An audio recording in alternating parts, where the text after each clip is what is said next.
My husband died before we even made it home from our wedding. That sentence still doesn't feel real, even now.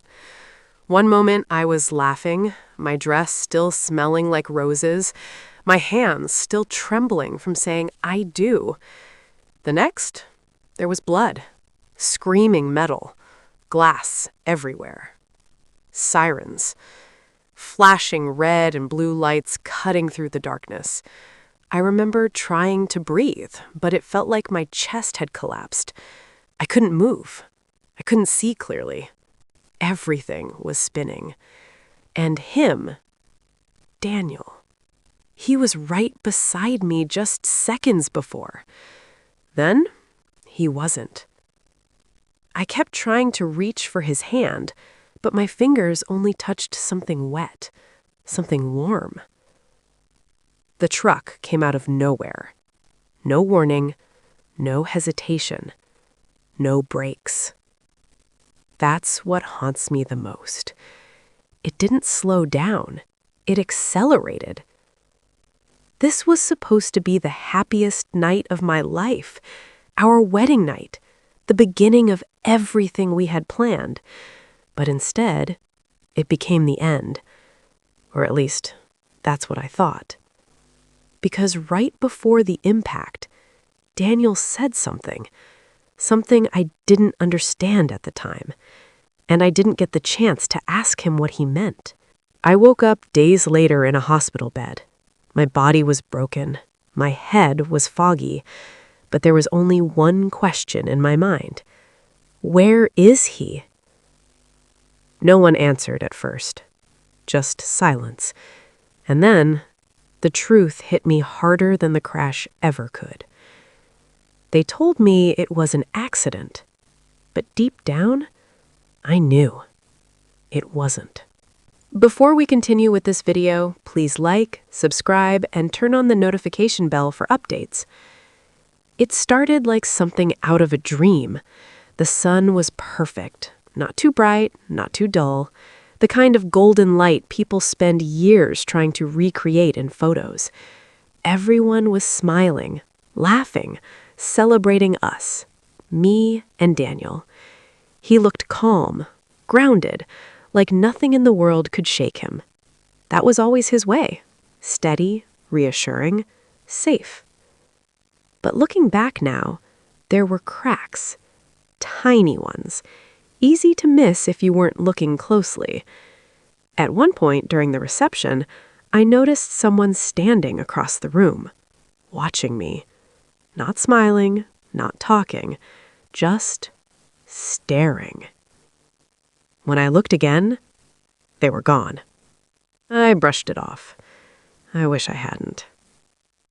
Daniel's best friend was overly emotional that day, crying more than usual, clinging to me in a way that felt off. And then there was his business partner, quiet. Too quiet. He barely spoke all evening, just observed, like he was waiting for something. Then came the moment I can't stop replaying.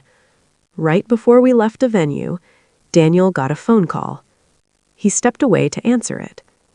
When he came back, something had changed. His smile was still there, but it didn't reach his eyes. I asked if everything was okay. He said yes, but he lied. I know that now. We got into the car shortly after. It was quiet at first, peaceful. We talked about our future, where we'd travel, the home we'd build, but he kept glancing in the rearview mirror, over and over again, like he was expecting something, or someone. And then, headlights, blinding, too fast, too close. The truck came straight at us. No brakes, no hesitation, just impact.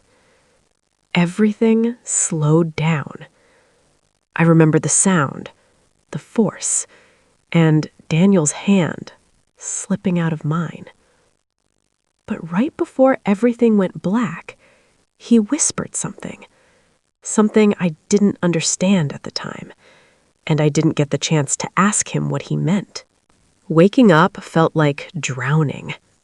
Pain hit me before reality did. My body refused to move. My mind struggled to catch up. Doctors kept saying I was lucky to be alive. Lucky. That word felt like an insult, because Daniel wasn't. The police came soon after. They told me the driver had fled the scene, but they would find him. It looks like an accident, they said. But something didn't sit right. Days passed. And then the inconsistencies started piling up. First, there were no skid marks. None. The truck never tried to stop. Second, Daniel's phone was missing. Gone. No trace of it at the crash site. Why would that matter? Unless someone didn't want it found. Then came the funeral. That was when everything truly shifted. People weren't just grieving. They were tense. Daniel's business partner barely looked at me, avoided eye contact completely. And his best friend? She kept asking strange questions about money, about assets, about what Daniel had left behind. It didn't feel like concern. It felt like calculation. Then I found something that changed everything. An insurance policy. A massive one. Recently updated just days before the wedding. My hands were shaking as I read it. Why would he do this? I kept asking myself. Why now? Why so sudden?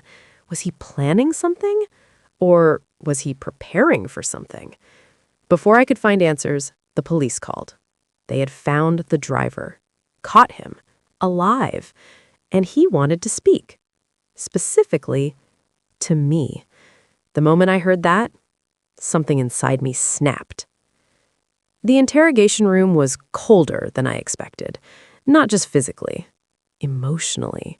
Everything about it felt heavy, final. The man sitting across from me didn't look scared. He wasn't panicking. He wasn't denying anything. He looked resigned, like someone who had already accepted his fate.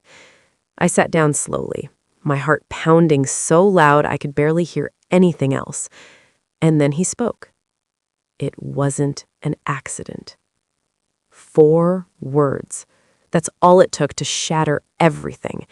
He told me he was paid to hit our car, paid to make sure Daniel didn't survive. My stomach dropped. But then he slid something across the table. Proof. Transactions. Messages. Names. And that's when the second wave hit. The money came from Daniel's business partner, the same man who couldn't look me in the eye at the funeral. But just when I thought it couldn't get worse, he leaned in slightly and said, "That's not the worst part." My entire body went numb. Your husband knew. Everything stopped. He knew he was in danger. He knew something was coming. And the insurance policy? It wasn't random. It wasn't suspicious. It was protection for me. He sacrificed himself to make sure I'd survive what came next. Tears blurred my vision. Grief turned into something sharper, something darker, because in that moment, I realized this wasn't over. Not even close. Grief didn't break me. It rebuilt me. Stronger, colder, focused. I stopped being the victim the moment I understood the truth. Daniel didn't die in vain, and I wasn't going to let the man responsible walk free. So I played my role perfectly. I acted like I knew nothing, smiled when I had to, grieved when expected, and watched carefully. I started digging. Financial records, hidden transactions, encrypted messages. It didn't take long before the pattern became clear. Greed, control, betrayal. Everything pointed back to him, Daniel's business partner, the man who thought he had won. But he made one mistake. He underestimated me. I set the trap quietly. A controlled meeting, a setting where he felt safe, where he thought he was in control.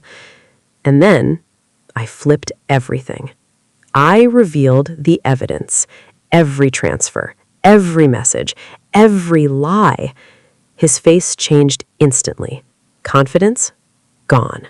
Replaced by panic, by fear, by the realization that it was over. Authorities stepped in. No escape, no excuses. Just consequences. Justice didn't bring Daniel back, but it gave his death meaning. And as I stood there, watching everything unfold, I finally felt something I hadn't since that night. Peace. Because in the end, he thought he ended my story, but he only wrote the beginning of my revenge.